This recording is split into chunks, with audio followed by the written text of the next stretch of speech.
Vladdy, when he was signed, even as a 16-year-old, the projection was he was going to be really, really good, and that quickly became apparent. Bichette, obviously, like you pointed out, was a top 10 prospect, but not a guy that would have been in the running for, a top 5 pick or top 10 pick, where Vladdy would have been if he grew up in the States or up here in Canada. But Biggio is a different path. We know him from the name recognition. Obviously, he grew up around Parks, and his dad's in the Hall of Fame. But he was not a top 10 pick. He was not a top 10 prospect. And I think what's become clear here is he's trying to avoid the seduction of the spotlight and Sports Center and all that kind of stuff. Now, that might be his nature anyway, all business all the time. But to me, he feels a little bit more subdued, like he doesn't want to admit that he's made it yet. And I think that's a good thing because I think he does need to prove a little bit more than these other two guys. Yeah, I think that's exactly him. And that's the presence he's kind of had in the clubhouse with all these kids. I can kind of recount a story for you that was told to me quietly that, one of the other kids that was struggling probably about 3 weeks, a month ago now, Cavan Biggio went over to him and said, hey, you got to put in the work or you're going to find yourself back in AAA. And, he says that and other guys listen because I think they see that in him, that he's trying to put in the work. And, he went through a real adjustment period after looking real good early on. He was, at one point probably about 10 days ago, 2 weeks ago, he was 5 for his last 66 plate appearances. So he was struggling a little bit. And, you look at that batting average. The batting average I don't think is ever going to wow you. And, that's exactly it. He knows that, work needs to be put in. But, I don't think that's any sort of show that he's putting on early in his career. I think, the scouting reports coming up on him, even the scouting reports at Notre Dame,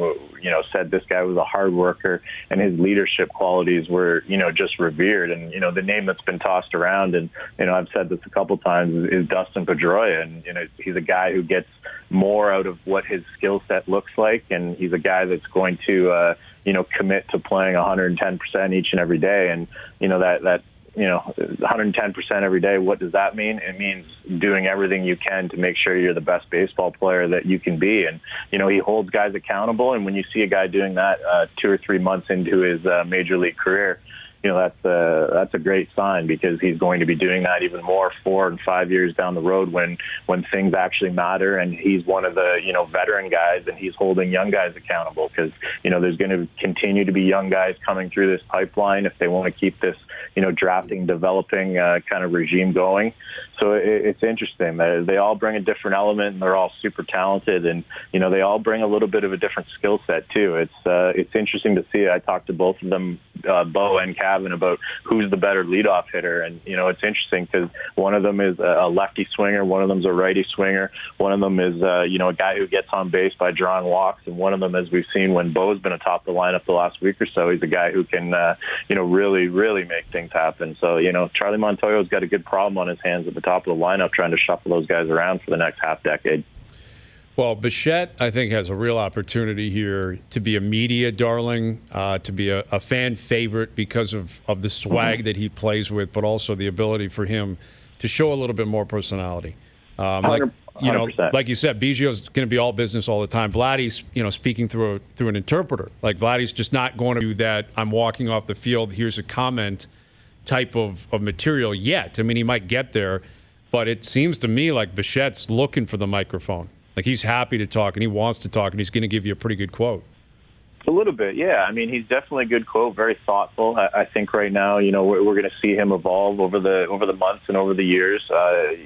He definitely has that, that confidence and swagger to be able to be one of those guys that, when things are going poorly or things are going well, up and has something to say for the team. And I think him and Cavan are going to be those guys that, you see in the spotlight regularly. I mean, you hit the nail on the head with Vladdy. I mean, he's a great story and a productive baseball player, but, I don't think that people are going to learn too much about him, and he's not going to be outspoken. I mean, I know he speaks much more English than he lets on because, he'll say stuff when he's walking by you, and he understands, exactly what you're saying in most questions. He's more comfortable with the translator, and that's fine, and you don't need to be outspoken to be a great baseball player. So, it's like I say, it's an interesting dynamic between the three of them. It's going to be interesting to see them grow. And, I think Bo is going to give us some clips and some interesting moments on both sides of the ledger.